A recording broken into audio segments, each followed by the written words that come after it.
I think a really nice class of market heifers to go ahead and talk about here in our contest this afternoon. Four really nice individuals that were very different in terms of their type and kind and the potential carcass advantages and just carcass merit that they bring to this class.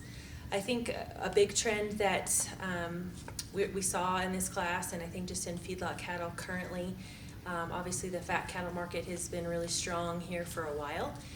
So a lot of feed yards across the country are really current in terms of their inventory, and I think you can see that just in terms of the finish differences that we had in this particular class. And certainly with our class winner and our top pair, I think just the fact that we found two really high-performing females that were stout and powerful and fat enough and far along enough in their degree of finish, I think was really advantageous. We'll go ahead and start with the 3 heifer here in this particular group. Obviously the buckskin or the yellow heifer, however you chose to identify her, we think pretty handily sorts to the top side of this particular class. She's the highest performing female, going to cross the scale with the heaviest pay weight. Certainly, I think just the fattest and the fullest in terms of her external fat indicators. I would be cautious making much of a projection just in terms of a quality grade perspective, since obviously she leans a little bit more continental in terms of her genetic makeup. But there's no question, if her genetics allow, she should probably push relatively safe into the choice quality grade, and one that you feel pretty comfortable just in terms of her type and kind and muscularity and performance needing to start this particular class. Move into the 2 heifer that we think obviously is the other high performing female. Relatively muscular as you get on the top side of her skeleton. She opens up behind her shoulder with a good shape. Maybe plays out a little bit as you study her back through her pins and down through her stifle. No question in relation to our class winner, she's shallower, she's harsher, not something that's probably of relevance just from an economic perspective, but she's straighter shouldered, she's harsher in terms of her body. Maybe one that doesn't read quite as far along in terms of her degree of finish, probably not as fat as our class winner, but again, black-hided, and potentially if her genetics allow, you think that probably some quality grade advantages would be on her side. I think the big advantage there in the middle pair comes just again in terms of her finish. We have her paired up with the 4, kind of the brockle-faced, brindle-colored heifer there in the middle pair. Obviously, the difference there is, again, just in terms of body shape and finish. She's bolder in terms of her foreribs. She's softer in terms of her degree of finish. She's probably one that I think you're just more comfortable in her ability to grade.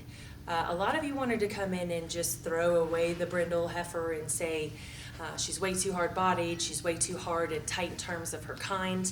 I agree. I think us as a committee absolutely agree. That's probably not the kind that, especially if you're chasing quality grade premiums, that you want to have a lot on feed.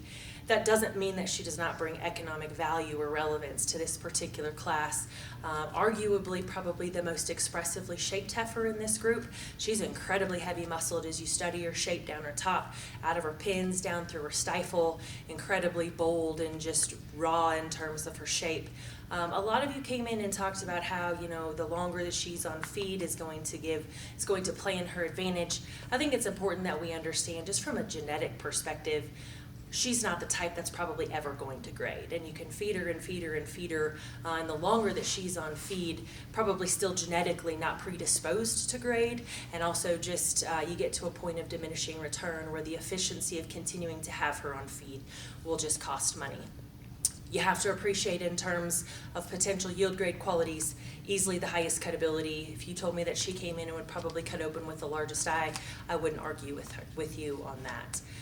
Again, I think a close bottom pair, there's some differences there. I think at the end of the day, the reason that the kind of brockle-faced brindle heifer is going to go ahead and sort over the smaller black heifer in the bottom pair, quite simply, is just weight.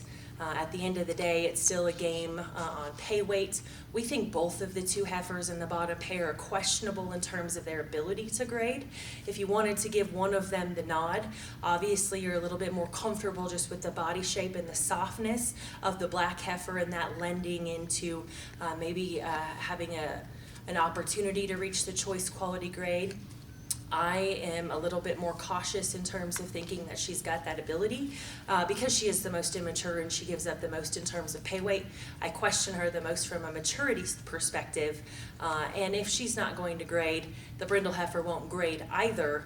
But there's obviously a high performance difference there in the bottom pair. I think the brindle heifer has a pretty significant weight advantage, and at the end of the day, that still generates plenty of revenue. So again, I think a very nice class, plenty of differences to talk. We ultimately placed it 3, 2, 4, 1, and cut it 6, 4, and 3. Thank you.